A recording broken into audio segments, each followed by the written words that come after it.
Today's an exciting one. We're going to be going through my entire model. So I'm going to be giving it all away today. Obviously, if you've been in my server for a while, you know exactly how I trade. We don't gatekeep anything. But I'm going to formally introduce kind of some structure and some rules around how I trade.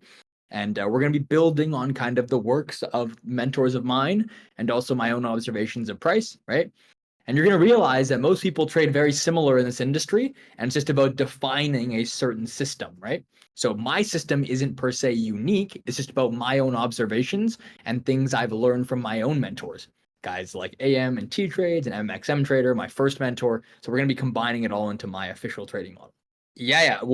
So for me, nothing is gonna. As you guys know, when I teach, nothing is scripted, Jay. So when I teach, everything is gonna be exactly from kind of what you're seeing from me on the charts. I have no pre-recorded examples or anything. So everything I do is going to be on real-time data. And for that reason, we'll be able to look at some examples which aren't the most picturesque or crystal clear. I believe that's an important part of trading, is looking at the examples that don't, fit the model in the most beautiful or ideal sense, because that's the reality of trading, right? The reality of trading is that things look a bit messy sometimes, as you've seen in the past couple of weeks. And every model gives you a lot of losses as well, which people rarely post about or talk about, right? I just blew your account. You just blew your account. It's okay, man. We've all blown accounts. I've blown hundreds of accounts before I was profitable. It's a part of the game. But I will tell you is that you will come back stronger if you stay in the game, right? People blow their accounts all the time. Once you figure out a good system, good edge, and you have a defined strategy, the money will come back to you. All the money you lost will come back to you, and you'll make it back. But it just depends on the time frame that you're expecting it to, right? Don't rush the process of learning, and recognize that you're paying your tuition to the market, right? It's a part of the game. Yeah, you lose when you give up. Okay, I'm gonna start now. And if people kind of pile in, they pile in. We'll do it like that. So let me share my screen. And again, nothing is scripted today. So you guys have the chance. This is an opportunity for you guys, new and old, to ask me questions, right? To engage with me as I teach live. The reason why I'm not just posting like a YouTube pre-recorded video is because I think you lose a lot of the value of just having me here with you explaining things. So yeah, like ask me questions, right? Like ping me if something doesn't make sense. And yeah, let's work through it together, as opposed to just something that you watch and kind of, do it on your own. This is something that should be more interactive, okay? So let's get right into it. I'm going to start on a chart, an empty chart. Let's just do one chart for now. So today we're going to be talking about, I'm going to turn off everything, right? All indicators, everything. We're just going to talk on a blank chart. Pull up NASDAQ, it's our favorite. Okay. Today we're talking about a thesis trading model. And this trading model has a few foundational components. The first thing that I will always ask myself when I am trading is, what is my higher time frame draw on liquidity, okay? This could be something that you refer to as your daily bias. Now, the reason why my trading model emphasizes an understanding of the higher time frame draw on liquidity is because every other component of the model is only going to be viable and accurate insofar as I am trading towards the right higher time frame objective. I'm going to say that again. It's important. Everything is a pattern in trading, whether it's your entry model, your top-down analysis, or your confluences to get you involved in a trade. However, price will deliver to a specific draw on liquidity every single day, and aligning yourself with that daily draw on liquidity is the first step. Therefore, the question I have to ask myself before I talk about any technical confluences is, do I think the daily chart will trade higher or lower? Once I answer this question, that is the direction I frame my model around, okay? So the model I'm going to teach you today is going to appear every day on both sides of the market. You're going to get retracements that fit my model, and you're going to get expansions that fit my model.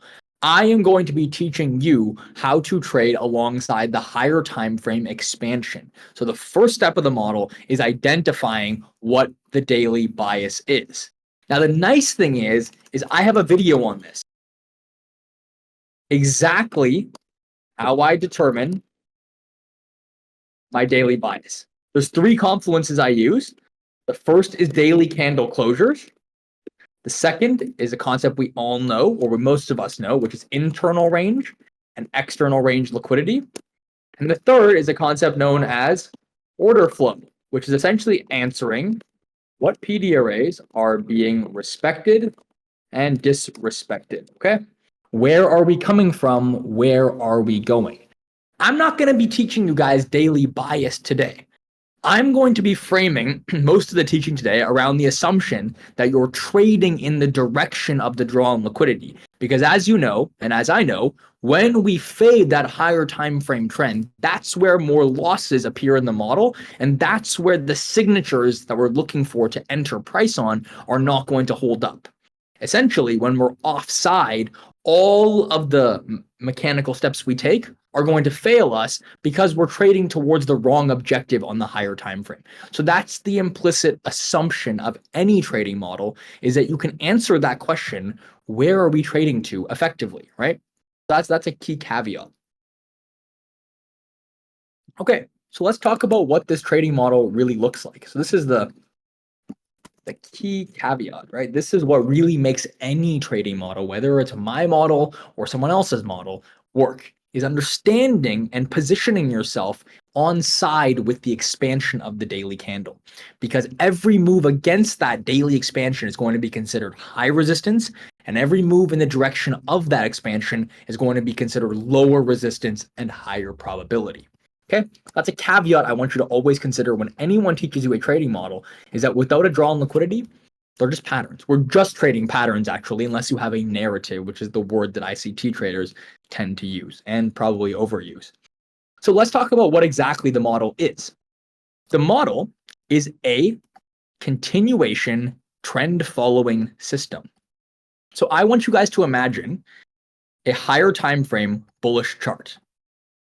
A higher time frame bullish chart will present market structure that looks similar to this.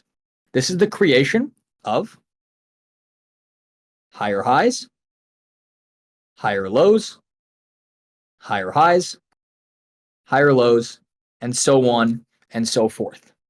As we know, if we can position ourselves at an area where a higher low is formed, an expansion, we are on side with the market direction and positioned to trade towards the new high that's being created.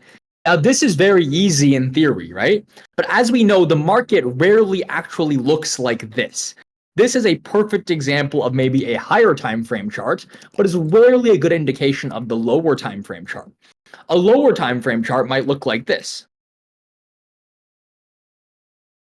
right? If you zoom in to what is happening here, let's look at 2 points. From point A, which we'll label right here, to point B, whoops,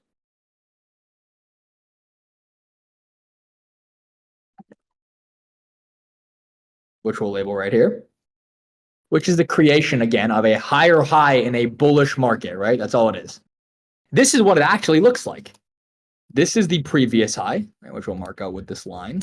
We'll make it a green line just so we can label everything. That green line will be here, right? And then we're going to have point A and point B. Point A, point B. Right? So actually entering and aligning ourselves for this expansion leg is often a little bit messier than what we see on here. So we need a way to translate a simple trend following system, going from a swing low to a higher swing high, or if a bearish market presents itself, a swing high to a lower swing low, right? That fits the true reality of what the lower time frame presents itself to be like, right? Because again, if we enter in this region here, we're going to take a stop out, right? We want to position ourselves here. Essentially, the question we want to answer, and again, this could also look like this, guys, as you've seen. right? It doesn't, sometimes there'll be many, many manipulations, and any of these areas we enter could eventually stop us up. So the question we want to ask ourselves, especially recently, if you guys have noticed, the question we want to ask ourselves is, and this what the model really answers is, how and where do higher time frame swing points form?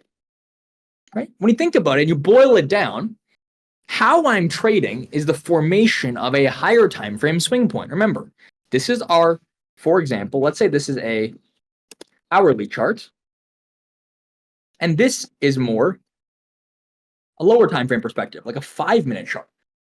We want to ask ourselves, how and where do these higher time frame swing points form?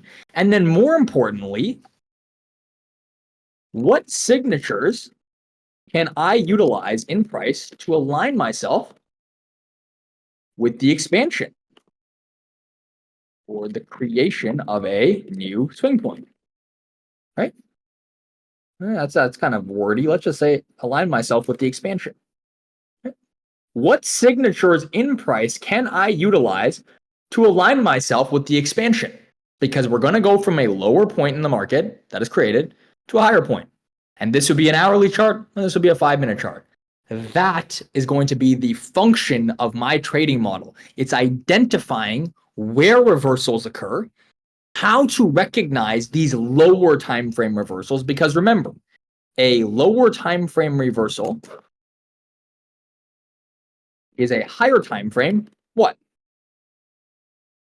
Continuation. Remember, when we zoom in to this entire lower time frame perspective of the higher time frame chart, this lower time frame reversal right in this area here is simply a continuation of the trend that we're trading on the higher time frame. So when traders say that they want to trade with the higher time frame trend, what they're telling you is they want to align themselves with the higher time frame, you could say market structure or trend, right? And they want to enter on the lower time frame confirmation. That is the critical distinction, is that the lower time frame will give you some picture, or you could say a set of confluences that will tell you point A is now reversing, meaning we're forming a swing point here, and we're going to expand to a new high. On a higher time frame chart, if I was to show this as candles, you would see something like this.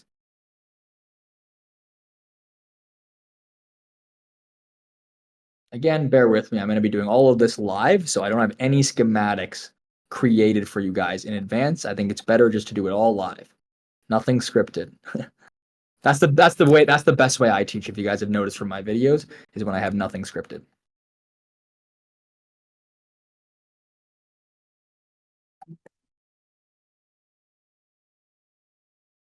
Right?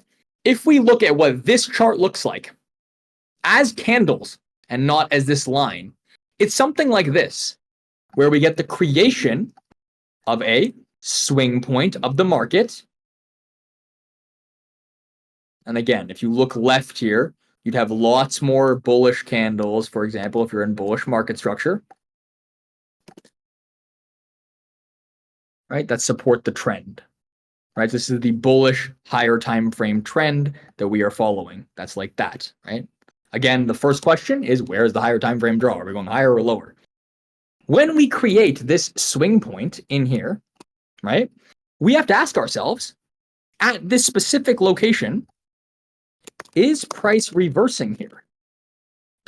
How do we know that? What institutional signatures are present? If we can answer that, we can align ourselves in 2 specific locations. The first is what I like to call the reversal expansion candle, if it presents itself. So this here would be what the MXM trader denoted as candle 2. Right? So if you have 3 candles, generic candles,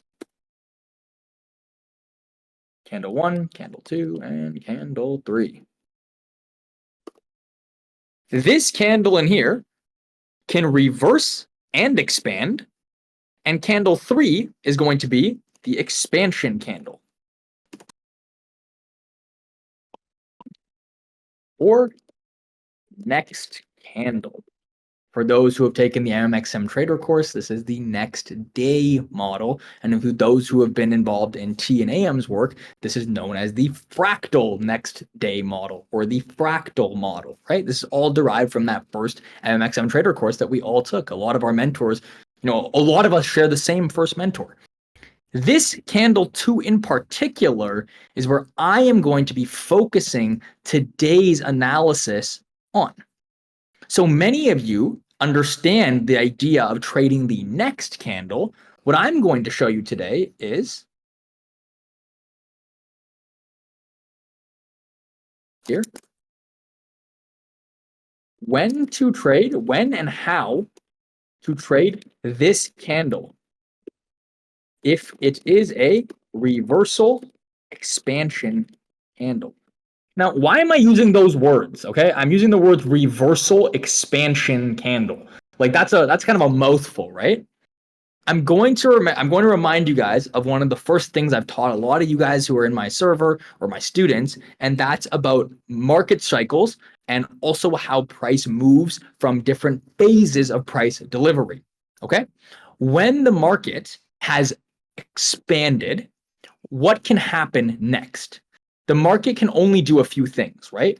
One thing we know the market can't do is go from a consolidation, right? Say price does this, to a reversal. We do not go from expansion to consolidation to reversal. It's not possible. So if the market, remember, is going to reverse, I have a lecture on this, guys. It's called reversal signatures. You can go under the premium lessons and watch it. The market will either reverse and then expand, which is going to be expansion met by a reversal. So the market might be trading higher, right?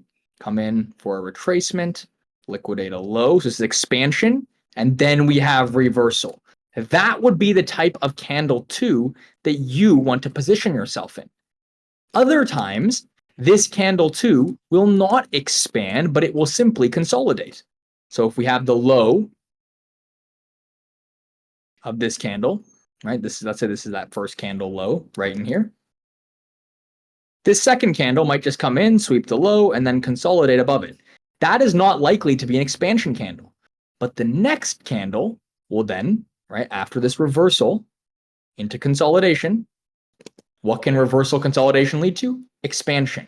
So if this is confusing when I say a reversal expansion candle, just recognize that sometimes in the market, which is my distinct trading edge, a reversal candle will also expand because market will go like this, sweep the lows, and then expand all within the same higher time frame candle.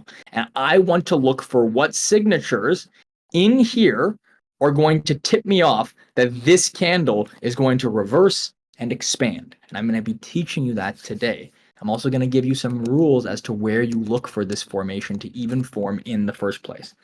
Okay? So that's the higher time frame idea behind my trading model. We want to position ourselves in the wick or in the body of a higher time frame expansion candle. That's it. We're going to be using time frame alignment, the 3 concepts we're going to use to build this model. So the thesis is we want to position ourselves within the higher time frame wick of an expanding candle. That's it. I hope you guys can see the simplicity of this model is that we want to position ourselves either in the wick of a higher time frame expanding candle or the body of an expanding candle. All right. And then we need to work backwards and say, okay, so what signatures in price, what model or confluences can achieve that thesis? Because if you guys can agree with the premise that I've outlined here, rather crudely, but it's still here, that if you're trading a higher time frame trend, there will be a moment where the lower time frame offers a reversal and the creation of a new swing point. If everyone can agree that that is how the market books higher highs and higher lows, look, if I have to prove this to you, we can do it on a chart. If we are expanding, let's look at a 4-hour chart even to be a little bit cleaner.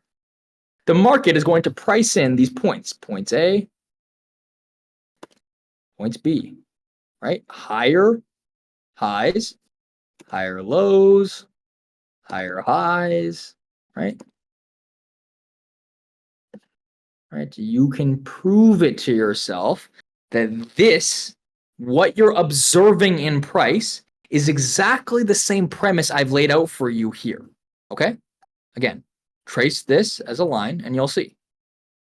It's crudely the same thing I've shown you right here. Right? It looks a bit messier sometimes, and the market is a bit choppier and messy sometimes, right? Like we have a stop hunt here and then another one here. And sometimes we get multiple stop hunts of the same level or multiple wicks formed in the same level. But the idea, if you zoom out, is that there is a clearly defined trend. And that trend is the creation of swing points. So when I tell you I trade market maker models, what I'm really telling you is that I trade swing points. Or swing points are market maker models. Meaning, every time the market moves from point A, I'm going to get rid of this writing so you can clearly see here. From point A to point B, making a higher high or a lower low, there is a lower time frame defined market maker model that I am trading. And I am positioning myself in the market maker model at what phase? The reversal, or some of you might know it as the smart money reversal from the MMXM Trader course. Okay, so you see the way in which I've interpreted the MMXM Trader course from my other mentors, right, and also my own observations, is that if we have a standard market maker model, right, that looks like this. Okay, right, and some of you guys will recognize the schematic from your studies, or if you don't, that's okay. Say we have price retracing forming something that looks like this, which what we know to be is a market maker model.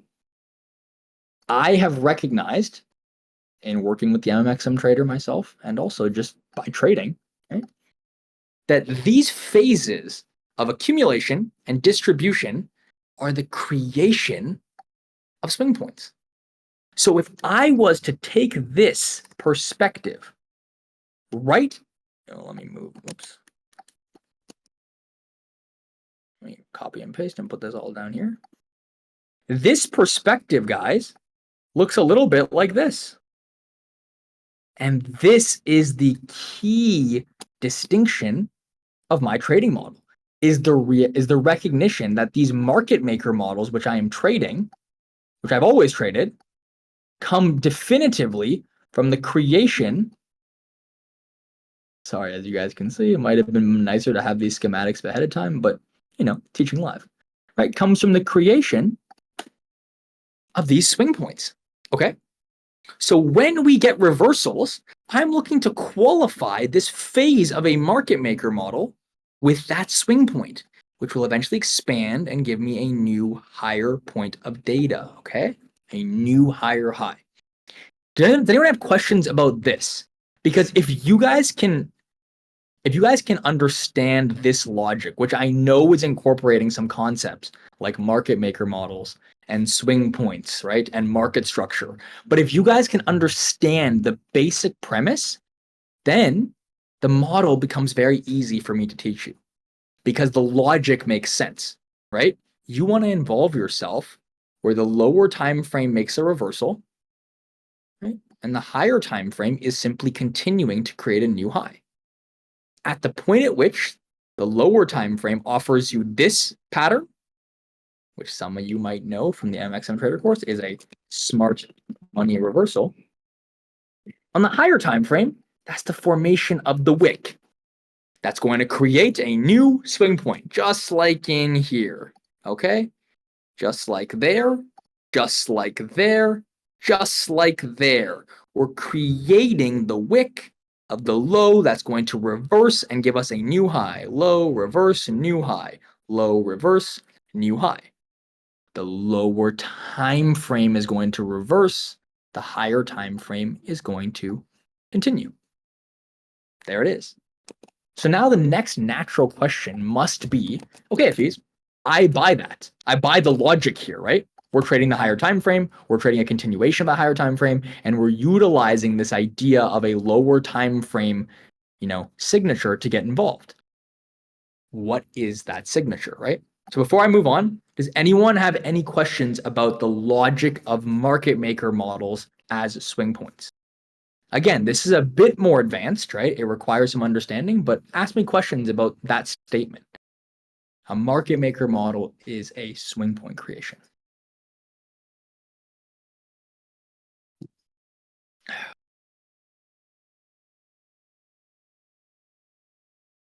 The question is this always in regards to internal range liquidity? We're going to get into that. In fact, the response I have is no. There's also things like continuation purges, right? But I'm going to teach you that. And you're going to have heard of some models like the Forever model by Matt or Sniper, which focuses strictly on internal range liquidity.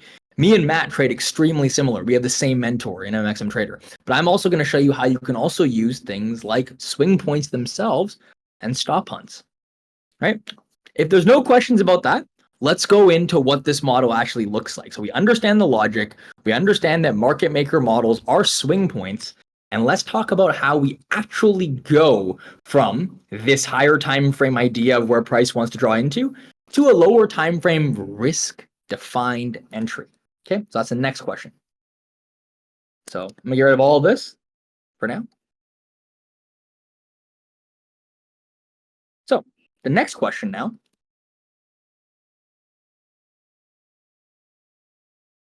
How do we go from understanding higher time frame swing points, our MXMs, market maker models, to trading them, right? With defined risk. That's the question.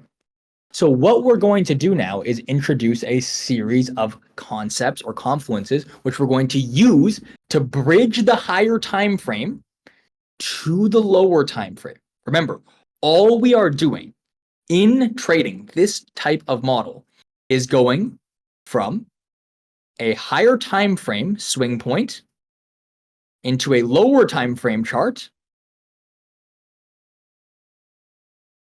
and asking ourselves, if this is the reversal area, where do I enter on this chart? The lower time frame, right? This is the lower time frame perspective. That's the higher time frame perspective. Where can I define risk? What are the patterns or confluences of price that I need to see? How do I know that low is going to hold? That's the number one question, is how do we know we are forming a wick here, right? That's the same thing. How do we know the low will hold? These are the questions you need to ask yourselves. And that is where the mechanical steps of the model come in. These are going to be price signatures that tell us the low has formed. Okay, so what concepts are we going to use? We're going to use 3 concepts today. The first concept is going to be the idea of time frame alignments. Okay, the second is going to be IRL and ERL, which again, we'll go through each component. And ERL variance. So there's IRL, ERL variance, and ERL variance of my model. And I will teach you exactly what those look like. This one you've definitely heard of before. There's the forever model, okay? And there's Justin Werlin also is calling his model the forever model. This is what you've known as the forever model, which is internal to external range liquidity. And it's looking at this exact same idea I just taught you, with the key distinction of what being right here, guys. What needs to be here for the forever model, which is a model that MXM Trader taught me as well many years ago.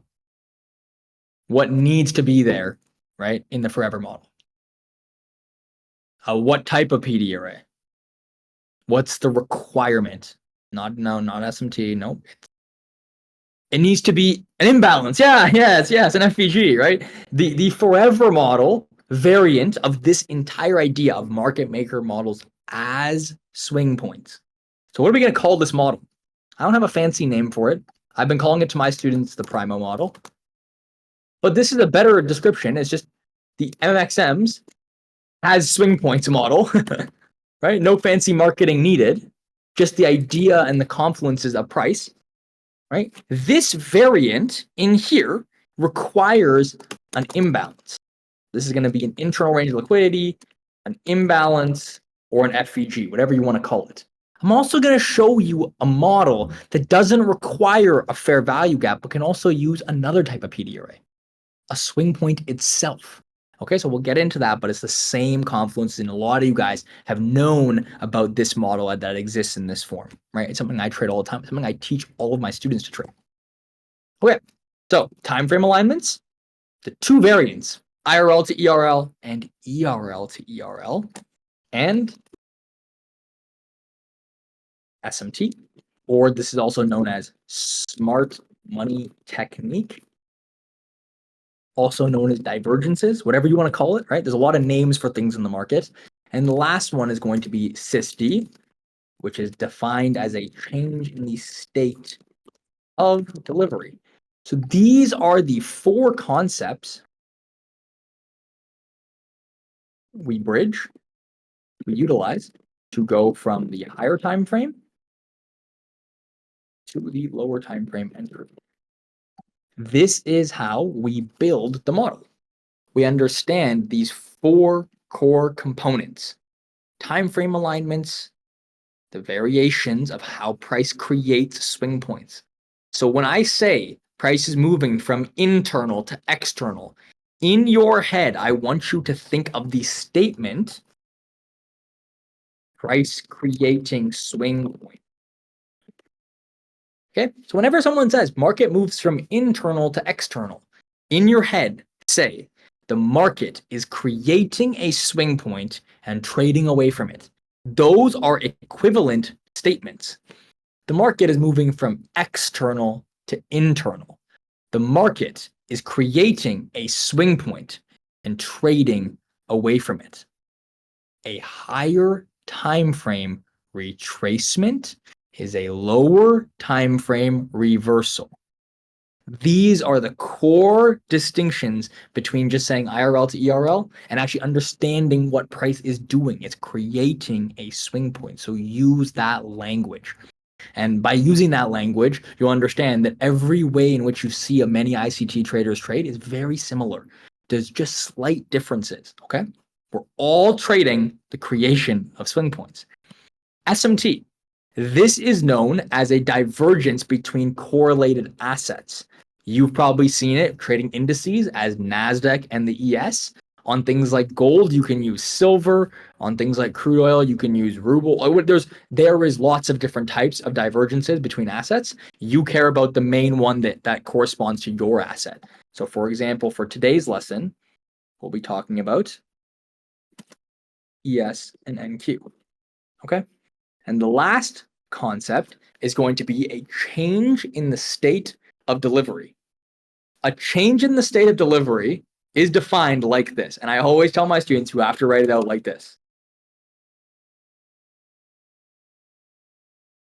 The consecutive series of opposing candles into a key level with SMT. Boy, is that a mouthful, eh? What's the change in state of delivery? The consecutive series of opposing candles into a key level with SMT. Well, we know what SMT is. Now we have to answer, what is a key level?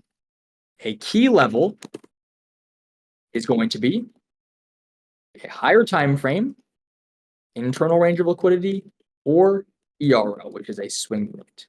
That is going to be your definition for a key level.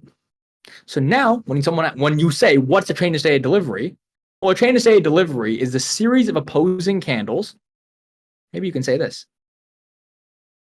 On the lower time frame into a higher time frame key level with SMT.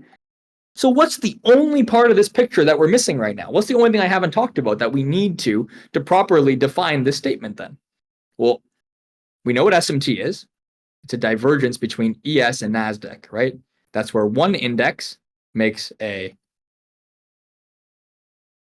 lower swing point and the other index makes a higher swing point, right? So this would be your SMT divergence that looks like this. So we answered that. We know what SMT is. We now know what change in state of delivery is, and we now know what the model is doing. The model is the creation of these swing points, right? From lows to highs or highs to lows. We have everything defined to trade except one thing. What am I missing, guys? It's in the language right here. LTF and HTF. How are these things correlated? Yeah, we need to know which time frame are aligned, which time frames are aligned, because saying, well, a lower time frame and a higher time frame means nothing, right? There is a million different time frames on the chart. We need a source of truth. This source of truth is known as our standard time frame alignments, which I'm going to now teach you. Again, everything I'm covering, guys, in today's lectures, so I'm just going to make a note of this for the recording. Every concept I have discussed today, right, from market cycles, reversal signatures, market maker models, time frame alignments, change in state of delivery, SMT, the whole shebang, I have individual lectures on. I have individual lectures that go into great detail of all of these concepts, okay? And where can you find that? Go into premium lectures. Go into premium lectures. Spend time in there after this lecture dissecting the parts of the concepts that don't make sense, that you want clarity on, that you want more explanation on. I've spent hundreds of hours teaching my students and this community how I trade in individual parts. Now we're putting it together. But don't forget to go into these individual lectures. You know, I've spent thousands of hours, reading price and learning to trade myself. And these lectures are the summation of everything I've ever learned. I've not kept anything. So please go in there and take advantage of that. Okay, so these are the four concepts we're going to use. And the time frame alignments we're going to use are as simple as this. Weekly time frame, monthly time frame, daily, weekly time frame, 4 hour, daily time frame, 1 hour, 1 hour time frame, M5. Okay, and you could do one. There's one more that some people like to do, which is M15, M1, or M30, M1. I don't use those. I typically don't. So let's just stick with the higher time frame ones, because I advise my students to never use the 1 minute chart or anything really below a 5 or a 3 minute chart. Okay, so these are your time frames. Again, the way it's written out here is higher time frame cross with the lower time frame. Okay, you now have the recipes and the components necessary to build out a complete time frame aligned model. Right? I forgot one. You're right. Sorry. H4 time frame. Thanks, guys. Forgot one. All right, let's put this daily above that one.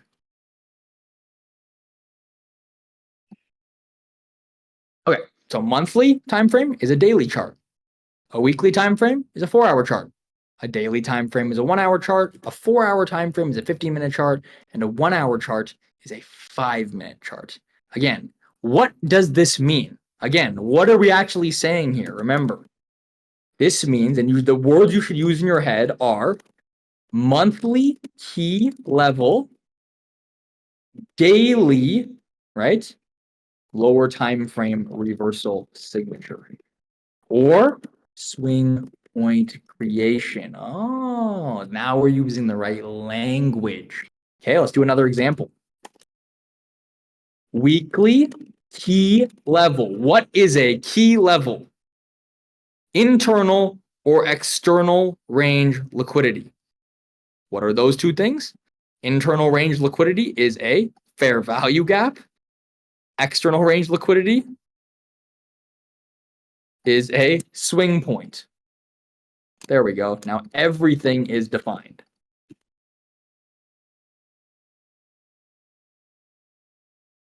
IRL, ERL. No questions. That is a key level.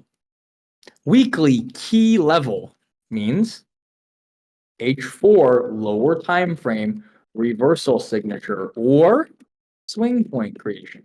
So if I was to say I want to trade a 1 hour, 5-minute time frame alignment for this model, I'm waiting for a 1 hour internal range of liquidity or swing point, and then I'm looking for a 5-minute reversal signature, which I have not taught you yet, but I will in the next, 20 minutes. That's how you should be wording it in your head. If I want to look at a 4-hour key level, fair value gap, or swing point, I am looking for a 15-minute reversal signature or the creation of a swing point. All of this is always aligned with the higher time frame draw. Remember the first thing I said to you. If you are choosing, right, a draw that is against the higher time frame, say for example, you're going from, let's just say, let's look here. You're trying to short from this 4-hour high, right? Back into maybe the low of the range. Or you could even say from this 4-hour high in here, okay? You're trying to short that 4-hour high. You're not going to ever be able to target the other side of the range here because the higher time frame draw must be established for this model to work. Instead, you're going to be looking to long this imbalance, right? So this is a 4-hour key level. You're going to be looking on the 15-minute chart inside of there. Oh, look at this beautiful market maker model that forms. With that as your draw on liquidity, the original consolidation. Again, if the wording market maker model is confusing you, go watch my video. If this is confusing you, go watch MMXM top down. That's a 3-hour lecture on everything we're talking about here in detail, right? You're looking for that reversal signature to trade from, remember, that 4-hour swing low that's created. What do the higher time frame candles look like here? We have one 4-hour candle that looks like this with a low. Then we have another one that sweeps it. And then we have another candle that expands, right? Look, the creation of a swing point is a lower time frame market maker model, okay? This only works if you're trading with the direction of what? The higher time frame draw. That's the higher time frame DOL, which you guys saw me do for last week. That looks a little something like this, right? You saw me have my draws on liquidity all marked out in my analysis channel, if my screen loads. Give it a second, it's been slow recently. And maybe I'll even attach an image right now in the chat so that you guys can see it. This is what I mean by a higher time frame draw, okay?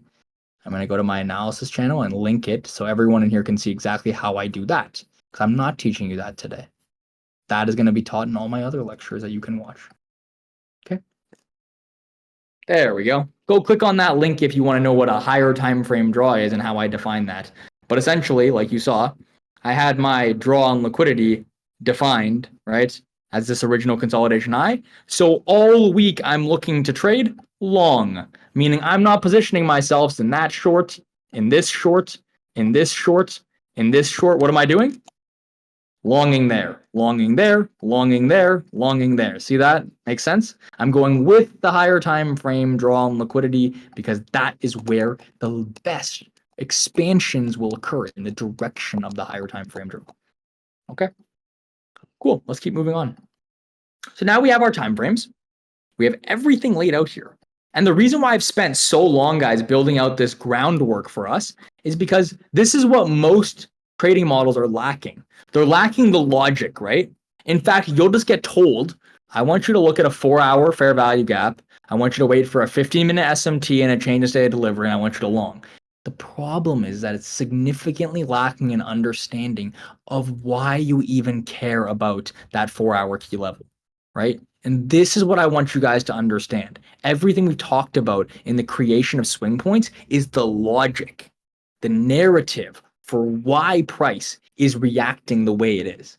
Because if you believe that, then the trading model is simple. Then sticking with your higher time frame bias is simple. If you're just pattern trading it, I promise you, and I will make this a key emphasis, if you pattern trade this model, it will fail. It will give you more losses. It will give you counter trend setups that you don't want to take.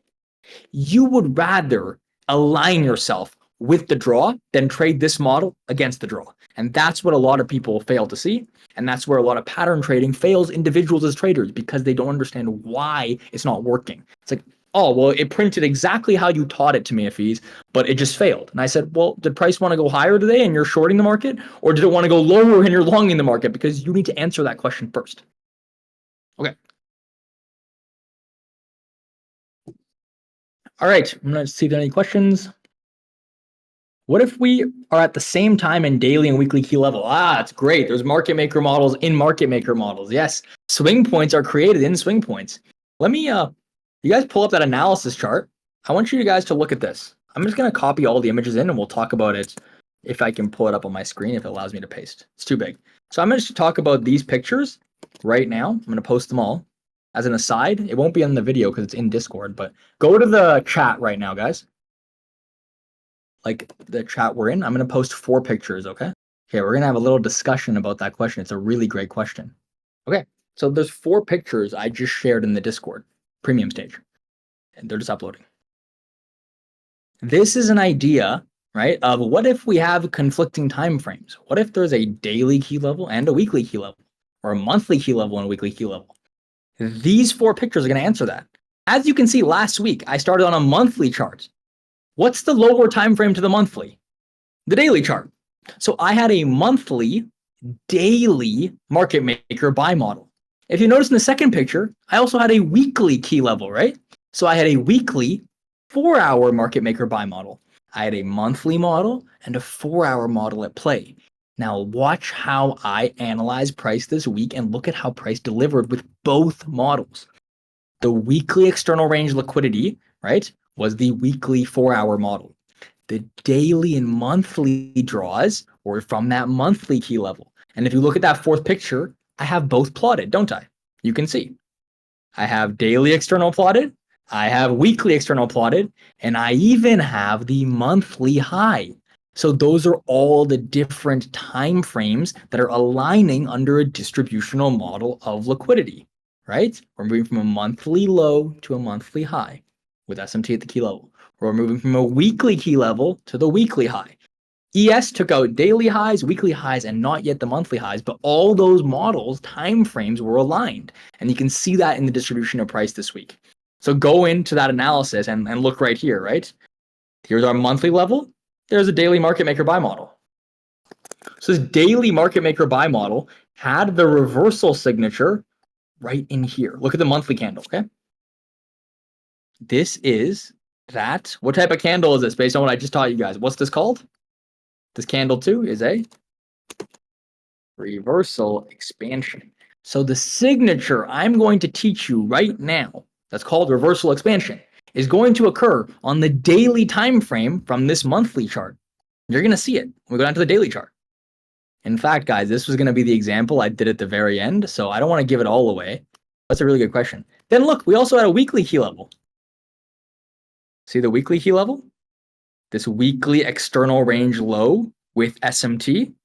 So now we're going to have this weekly candle right in here, right, forming a what pattern? Reversal expansion weekly candle. Inside the monthly candle, that weekly candle is also going to give us that same signature on what time frame? The 4-hour chart. Right in here. Okay, the last thing we can say is, well, maybe we also had a daily key level, right? Which we did. Look, daily external range lows, daily SMT inside of a fair value gap. Perfect. I'm going to tell you that this day formed a what? Come on, at this point, I've already said it twice. What does this day form?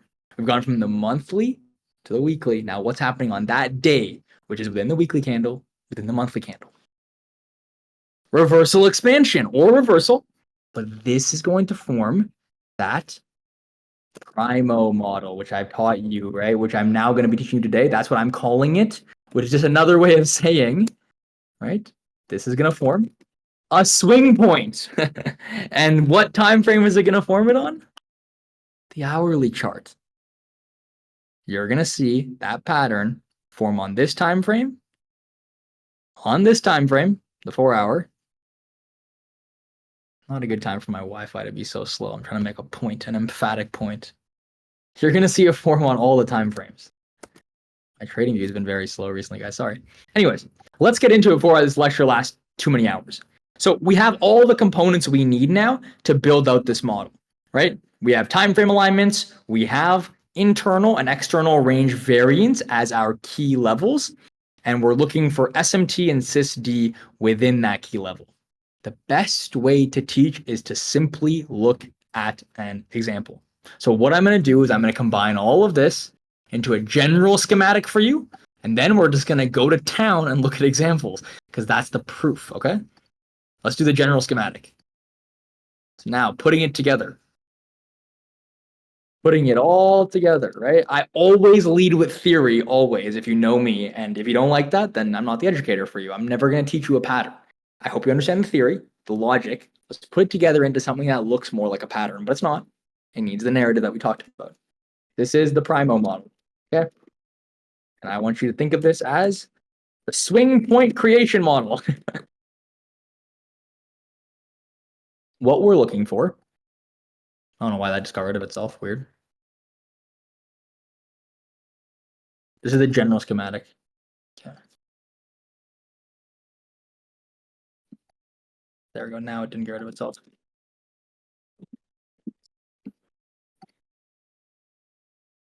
What we're waiting for is the higher time frame to look like this, the lower time frame to look like this.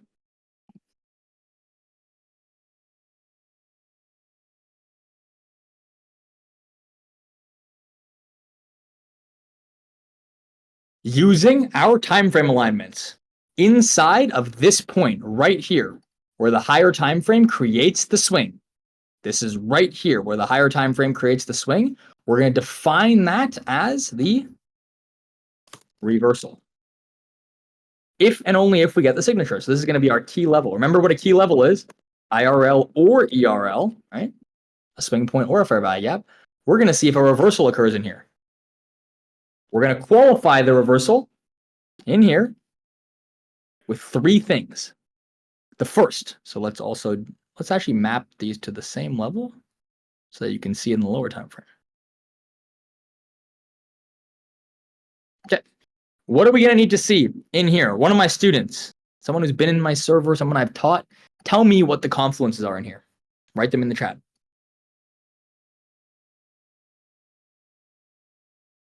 SMT, SysD.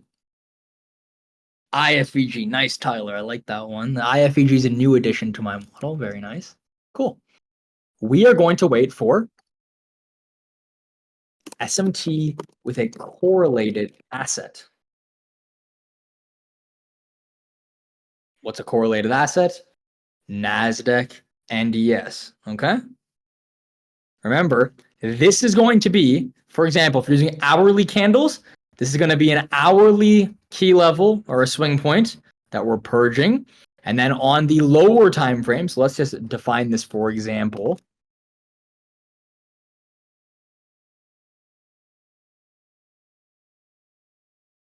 We're going to see an SMT with a correlated asset in that key level, followed by a change in the state of delivery, which is going to be the consecutive series of opposing candles into that key level with SMT. And ideally, there's going to be an inversion fair value gap in that leg or in this leg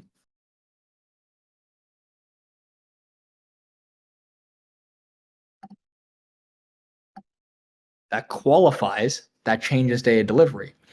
Now, I've done the work. That doesn't matter what time frame the SMT happens on. You want to look for the SMT to happen on the associated lower time frame. So inside of that gap, you want to see, like, if there's an hourly fair value gap here, right? Inside that fair value gap, there will be a swing point that's on this side of the market that looks like this, right? And you want to see one of the indices take out that swing point and the other one make a higher low, okay? Something like that. And we'll go through example. You want to see the IFEG ideally in the leg that creates the manipulation. Now, I've made the liberty of creating a PDF for you that exactly covers this. So I'm going to send this to you guys in the chat right now because it looks way better than this. So let me show you.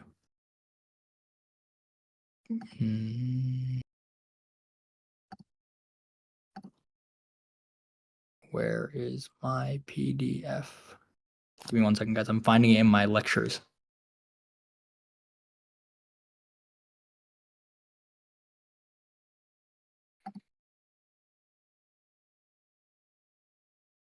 Just give me 1 second.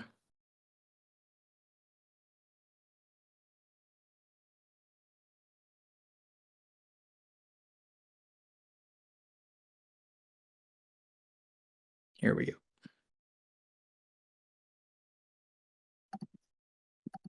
I just made this for you guys in advance so that you guys can have this. There we go. So now you guys will see this picture. I've defined it for you here, okay? This is what you're looking for. Inside of that key level, you're looking for this to form, okay?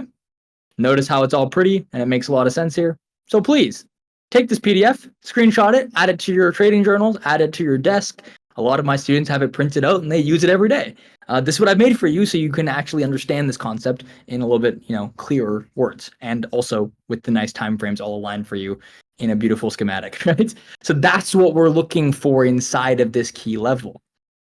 Now, this is going to be the trading of candle 2. So remember, this is the reversal candle. So I'm going to draw out 3 candles for you, and I'm going to overlay them. The first part of this model is trading the reversal candle, which looks like this. This is the model that I have made all of my payouts, for the most part, trading. So all the payouts you see me take have been predominantly entering inside of this candle. You guys all know T-Trades, the guy I'm living with? T-Trades has something called the fractal model. And can someone in the chat tell me what candle T-Trades' fractal model looks to trade? The candle I trade or a different candle? Third. Yeah, C3. So does everyone understand which candle, if I ask you guys now, right, which candle is this model pertaining to? C2. This is a reversal signature model. I like involving myself in the candle 2 because what can candle do? What's it called when it gives you a certain type of movement? It's called a reversal what candle? Someone tell me in the chat. Reversal expansion. I recognize that oftentimes candle 2 not only reverses, but it also expands against the manipulation leg. Remember, there's 2 phases of a candle. The two phases of a candle look like this. This is something you guys have learned from my protraction profiling. This phase in here is known as protraction, okay? So this in here is market manipulation phase of the candle, where the candle forms the opposing run. Sometimes you'll hear this as opposing run, okay? That's what I define as protraction or manipulation. Then there's this phase of the candle, which is the expansion phase. I don't know why everything's in capital. Sorry, guys. So the expansion phase.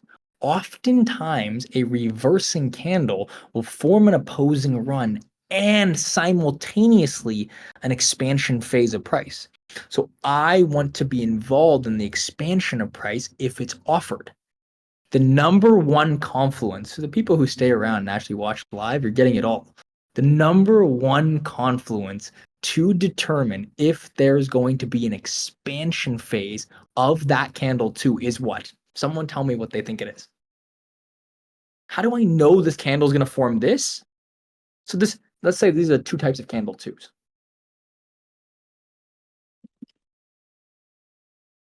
This is reversal expansion.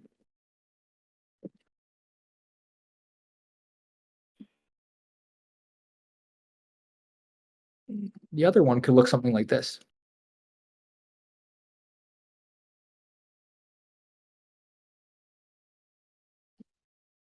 Reversal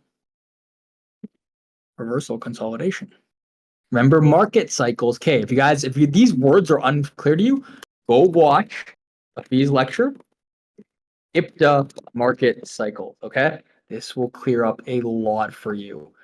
A lot of the language I'm using is based directly from that lecture. Okay, so this is going to be the reversal expansion.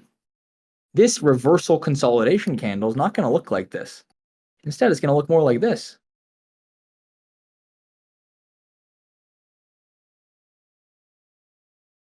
Do you think we want to trade a candle if it looks like that, guys? Yes or no?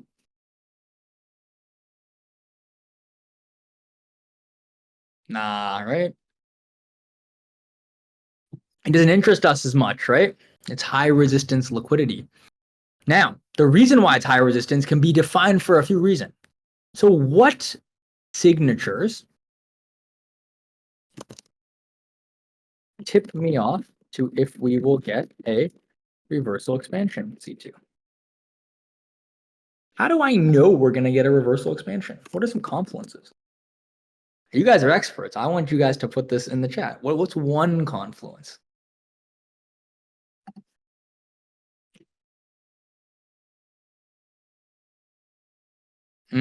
Displacement. Yeah, I like display. Time of day. Yes. Okay. I'm going to give you a couple of things that are more objectively measured. Okay. C2 runs against a previous higher time frame consolidation.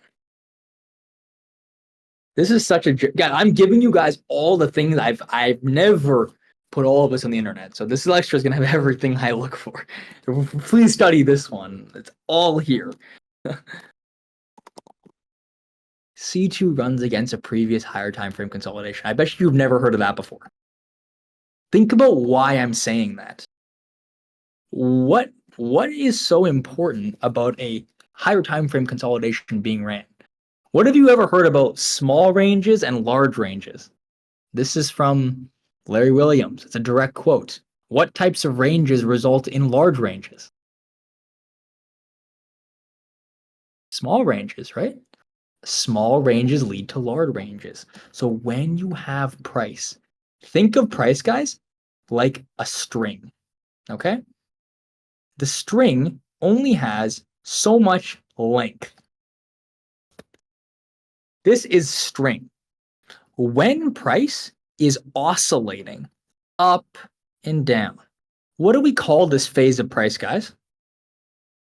From a market cycle perspective, what's this called? Accumulation. Okay, so this is your accumulation. I'm going to give you guys a succinct justification for why people say AMD and why it actually works. This is going to be based in logic again, not a pattern. Again, theory first is what I'll lead with. Accumulation. We get a deviation of the range low in candle 2, right? So this is going to be our deviation of the range. Some people will call that manipulation, okay? The question I have for you is how much string, right, have we used in this amount of time? So as price makes its run, how much string have we utilized before what we're going to call distribution? Do we use a lot of string or a little string here? Again, let's follow the string. At this point, how much string have we used? Not much, right? Think about the string being stretched. Here, it's not being stretched very much at all, right? It's going up and down. So it's very relaxed. It's just like waves, right? Then eventually you get a sharp move, which uses some string. Again, pay attention to that language. This move in here utilizes some string. We're going to come back to that, okay? That statement.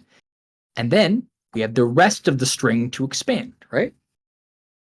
So we can use, we can use more energy in that expansion if the previous part of the price action was an accumulation. So let's blend the analogy.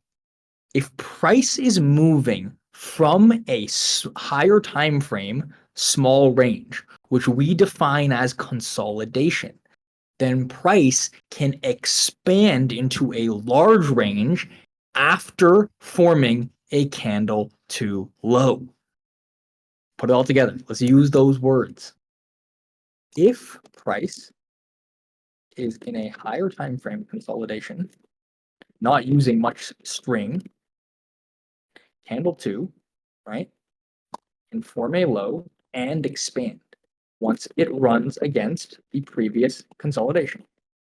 That's one way I can actually look for a candle 2 to reverse and expand, is if we have an accumulated range beforehand and we're order pairing the lows and the highs. Yeah. So you also heard the other one in the back, which is from T-Trades. So let's use that string analogy, right? When we make that opposing run of candle 2, what did I say this part uses right in here? There's 2 points we care about. We're going to zoom in. So this is point 1. So confluence 1 is right here. Small range or accumulation. Okay. That's confluence 1. Let's make this a different color. Confluence 2 is right in here. And it has something to do with this opposing run. Why is this not updating? It has something to do with this opposing run right in here. Remember what this looks like. This is candle 2, okay?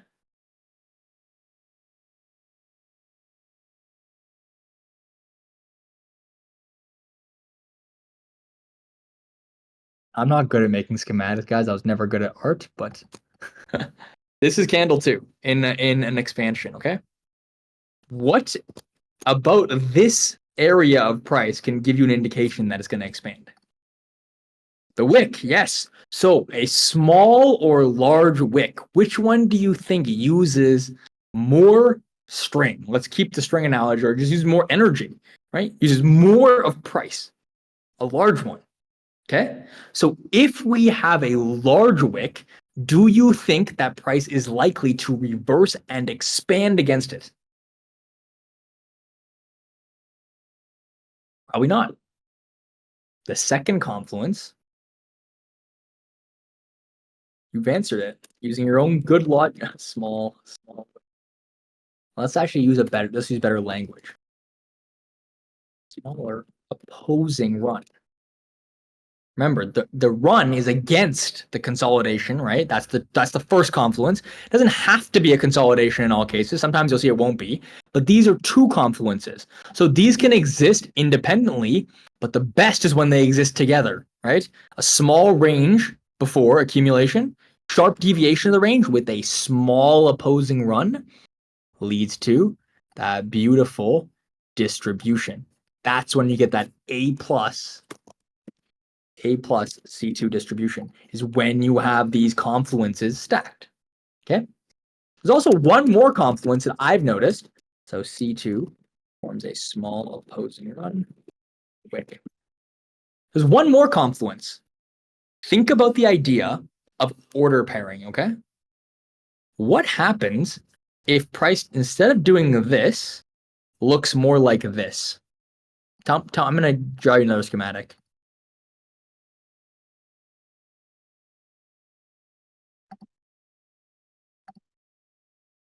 What's the difference between these two?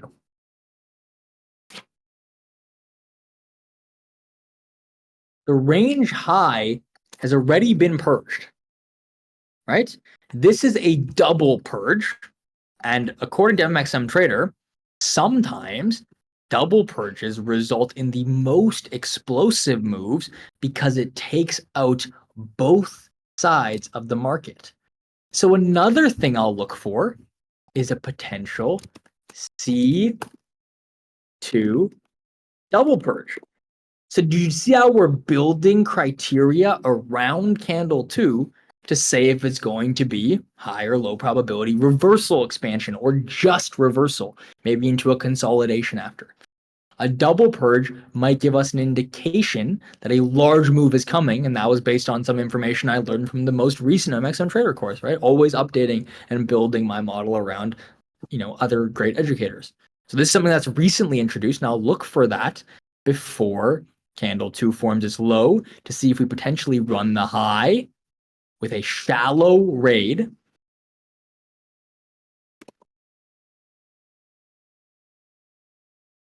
What's range high? Use candlesticks here. Which range am I looking at? C1 high, right? Small opposing run of C1 low. There we go. Do you see how that can also lead to an explosive move?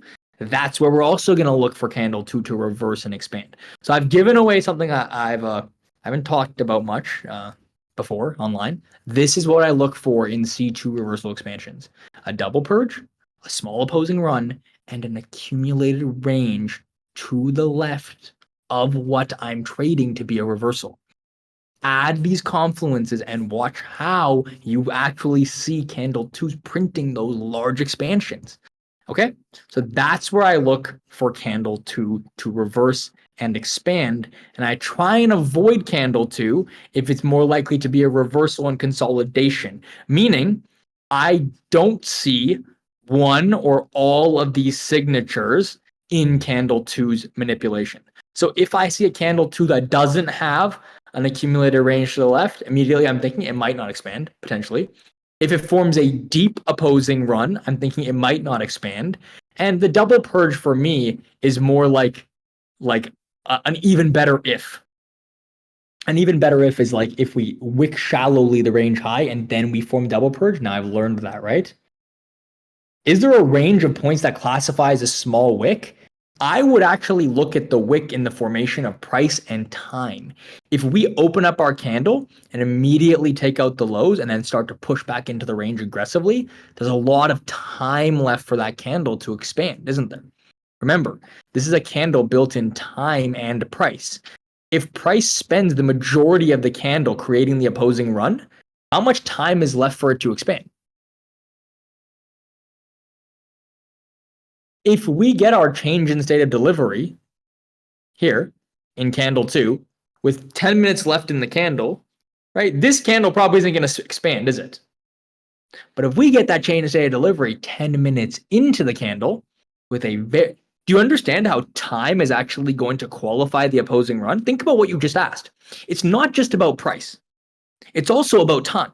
right? Because if price manipulates deep below the previous candle's low, if it does it very quickly, I'll still consider that to be, in many cases, a shallow manipulation, because the string, although it uses a lot to go lower, you guys have seen this on like news, like a huge wick against and then a fat wick down, an immediate reversal. If we form that opposing run quickly in time, I know that candle has a lot of price left to still distribute over time. But if we only get that change in state of delivery halfway or 10 minutes left in the candle, what candle do you think I'm going to trade? Candle 2 or candle 3? Candle 3, right? Because it's not just about price moves, it's also about how quickly price is moving. So if we form, this is the last confluence, if C2 sys Ds early, right, in the candle, there we go. Does that make sense? That one is a bit more complex and nuanced. But I want you to remember that each candle is a function of time and price. So if we get a small opposing run, it is very likely that we will close back above the consecutive series of candles, changing the delivery state, with lots of time left in that candle. That time is going to allow us to expand for the rest of the candle. If we only get this change in state of delivery with 5 minutes left in the candle, it is very likely that that candle will not expand aggressively in just 5 minutes on the hourly, for example. So I will wait for the third candle to open, form a low, and then trade, right, with time and price for an expansion. Remember, you are trading what time frame chart?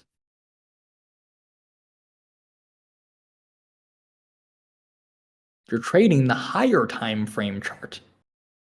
Your entry is aligning the lower and the higher time frames. Your entry is the lower time frame, but you're trading this hourly candle expansion. Remember, the model is the creation of a swing point. What time frame is the swing point being created on? The higher time frame. So you're aligning a lower time frame entry with a higher time frame expansion. Again, there's a lot of stuff in here, guys, that's getting a bit more complex. I understand that. And to that, I will say that trading at a high level of, mastery is complex. It's not easy, but you don't need to understand the most complex versions of what I'm saying. What I want you to understand is that there's a logic to everything I'm teaching you that is based in more than just a pattern here, right?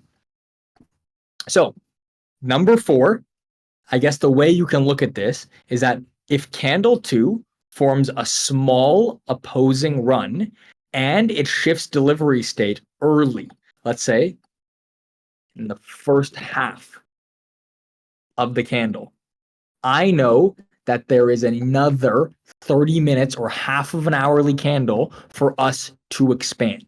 So I will also use a time-based filter for the change in state of delivery. So when people say you trade time and price, that is what I actually mean time, right? The earlier in the candle we form a change in state of delivery tells me 2 things. First, we probably have a smaller opposing run, unless it's like an FOMC wick. And you guys have seen massive wicks higher and massive drops lower, like a huge wick forms. The second part of that is the key element of time, because if there's lots of time left in that hourly candle, if the higher time frame is your hourly chart, that means we have a full hour to trade what? If price is reversing, what's it likely to do? Expand, right? That's the entire model, right? Is the creation of a swing point and trading the expansion. So filter it based on price, and then if you want to be even more particular, filter it based on time. And that's a hidden gem I've never talked about. I've never gone on live. I've never taught my students even until now, because I've been putting the confluences together. The time-based filter for candle 2 is important, because if it is not displacing in a certain amount of time, I will say it's more likely to do what in that candle? Say we get a chain of state delivery and we don't start displacing chop and consolidate. That would be a reversal consolidation candle, which I've now taught you looks like that. So you're going to look for these 4 signatures. Runs against a previous higher time frame consolidation. Remember, that's when the hourly candles are going to look like this.